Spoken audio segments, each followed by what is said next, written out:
created he them. So ginawa tayo, lalaki at babae, ginawa tayo ng Panginoon. Kaya hindi tayo pwedeng magmalaki sa Panginoon. Kailangan talaga natin na may Diyos sa ating buhay. Kung meron tayong takot, magpapasakop tayo sa Kanya bilang isang tupa na meron tayong Diyos bilang ating pastor, shepherd, no, in English. And then sinabi dito, basahin ko po sa verse 28, sinabi dito, "And God blessed them, and God said unto them, Be fruitful, and multiply, and replenish the earth, and subdue it, and have dominion over the fish of the sea, and over the fowl of the air, and over every living thing that moveth upon the earth." So, tayo, hi Jake Facundo, mega love shout out, Leah Mary's channel, Breakdown, hi. At siyempre mga kaibigan, no, tayo ay nilalang ng Diyos at binigyan tayo ng kakayahang kapangyarihan dito sa sinabi nga dito, 'di ba? We have dominion over the fish and the sea, and over the fowl of the air, and over every living thing that moveth upon the earth. So tayo ang siyempre ang Diyos ang makapangyarihan sa lahat, at ginawa tayong as a image of God, and then binigyan tayo ng kakayahan na mayroong kapangyarihan sa mga ibang bagay na ginawa ng Panginoon. Halimbawa, yung mga hayop, mga isda, mga halaman. Kaya nga 'di ba, naging 'pag ang aso, hayop, aso, halimbawa aso na lang, aso, meron tayong kakayahang magturo sa kanila, 'di ba? They follow us, hindi tayo ang mag-follow sa kanila. So, may under sila sa atin. Yung isda, wala silang kakayahan na maano sa atin. Lahat ng bagay, basta tayo tayo ay may kapangyarihan sa mga ibang nilalang. Ngunit wala tayong kapangyarihan sa Diyos. Ang Diyos lang ang merong kapangyarihan sa lahat ng bagay na nandito po sa mundong ito. So, yun po yung naunawaan ko dito sa ating mababasa sa Psalm chapter 100 verse 3 na we did not made ourselves, but God created us. At dito nga connection dito sa Genesis verse 1 to 26 and 28, no? At dito mga kaibigan sa 28 kasi sinabi na everything that nandito sa mundong ito ay belong sa Panginoon, no? Ginawa niya. And then itong Exodus, meron kasi akong nababasa how many years ago, at nag-refresh na naman sa akin itong tungkol nga sa dominion. Sinabi nga, no, at dito sa as a new generation ngayon, present time, dahil ang dami pong na-create ang tao, 'di ba? At yung iba ay hindi na nila ni-recognize na yun ay mula sa Panginoon. Dahil nga ang akala nila sa kanilang kakayahan yun. Ngunit, based sa aking nung aking inaalala yung nabasa ko, itong sa Exodus, chapter 31 po, meron po akong naunawaan dito na nung nabasa ko 'to, para siyang nag-movie sa aking isipan mga kaibigan, na doon talaga ako din, isa sa nagpamangha sa akin, na sabi ko, "Wow, si Lord sobrang powerful." Yun po yung Exodus 31, okay.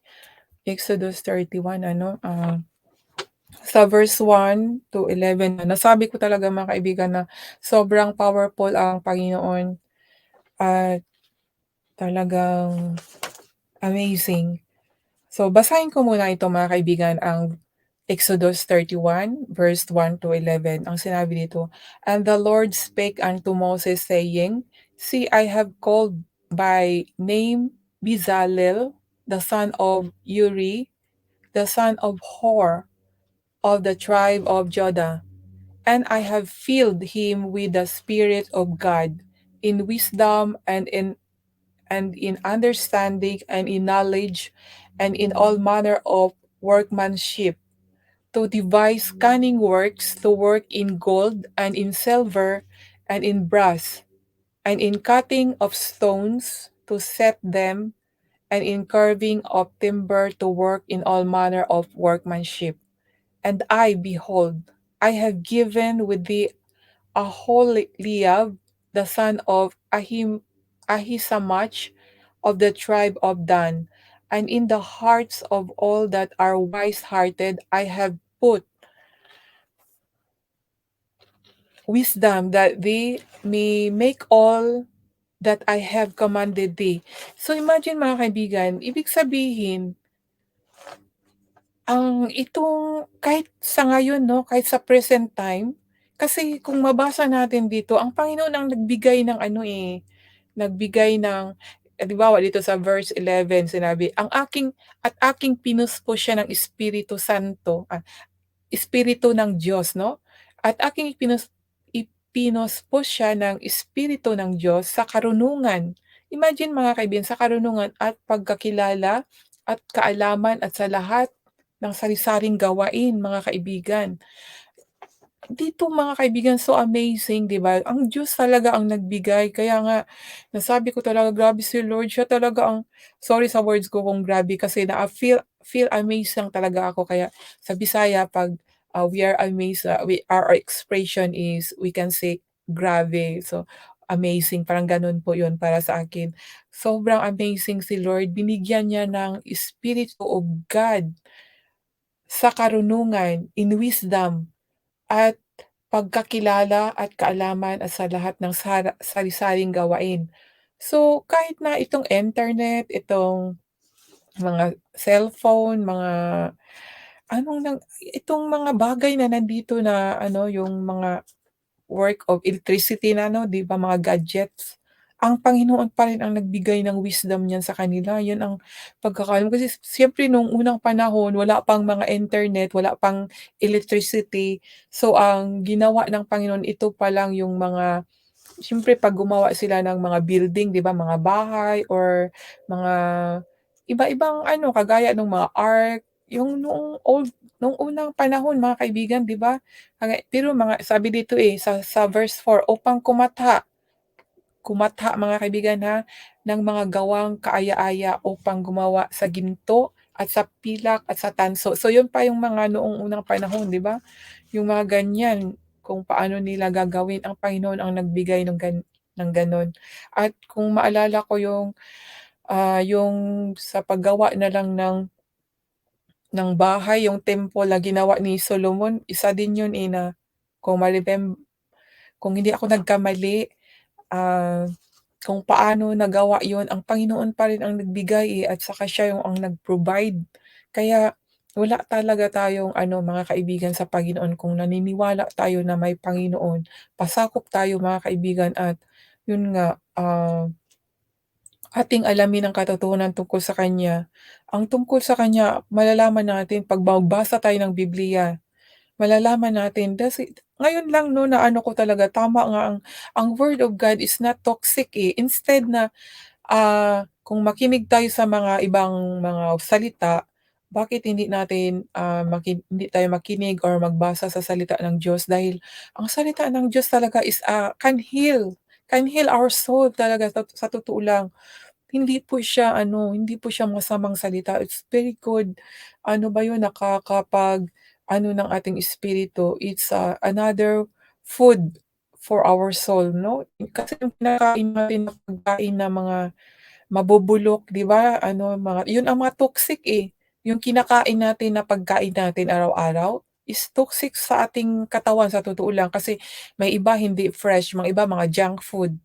Yun ang mga toxic mga kaibigan ano, at mayroon din pala yang ano, 'pag kumain tayo ng hindi rin pala maganda, halimbawa mga junk food, ay may, side effect sa ating katawan, sa itong katawan natin. Kaya bakit, itong salita ng Diyos na, salita na pagkaing hindi na ano ba yun, hindi siya nasisira, ito pa ang nagpahiling sa atin, bakit, inaayawan nating pakinggan 'no? So, kahit hindi na lang makinig, sige palagay na lang natin sarili natin, magbasa tayo ng magbasa. I'm sure 'pag nagbasa ka, tiyak mayroon ka ng wisdom, may knowledge, you can share it, you know? Ma-share mo na 'yan, sa totoo lang. And then i-continue ko pong basahin mga kaibigan ano, dito sa verse 31 ng Exodus chapter 31 ng verse 7. Sabi dito, "The tabernacle of the congregation and the ark of the testimony and the mercy seat that is thereupon, and all the furniture of the tabernacle, and the table of his furniture, and the pure candlestick,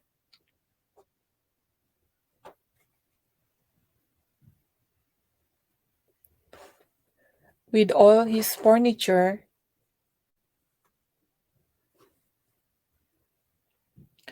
and the altar of incense, and the altar of burnt offering with all his furniture, and the laver and his foot,